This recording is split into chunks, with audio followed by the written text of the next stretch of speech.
Okay. So என்னென்னா, ஒரு முக்கியமான விளையாட்டுன்னு சொல்லலாம். இது ஒரு யாருக்காவது ஒரு சில பேருக்கு பயன்படலாம். வேலை சம்மந்தமாக தான்.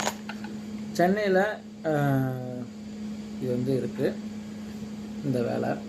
அதாவது எலக்ட்ரிக்கல் டெக்னீஷியன் ஃபீல்டில் இன்ட்ரெஸ்ட் இருக்கிறவங்க டிஸ்கிரிப்ஷனில் நம்பர் கொடுக்குறேன். ஸோ கால் பண்ணி இன்ட்ரெஸ்ட் இருந்தால் எனக்கு கால் பண்ணுங்கள்,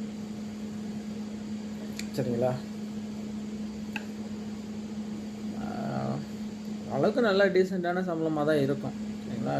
எலக்ட்ரிக்கல் ஃபீல்டில் இன்ட்ரெஸ்ட்டு நாலேஜு இதெல்லாம் இருக்கிறவங்க கண்டிப்பாக எனக்கு இது பிடிக்கும், நான் இதை பார்ப்பேன் அப்படின்னு கான்ஃபிடென்ட் இருக்கிறவங்க என்னோடய நம்பருக்கு கால் பண்ணுங்கள். ஏதாச்சும் ரெடி பண்ண முடியுதான்னு பார்க்குறேன்.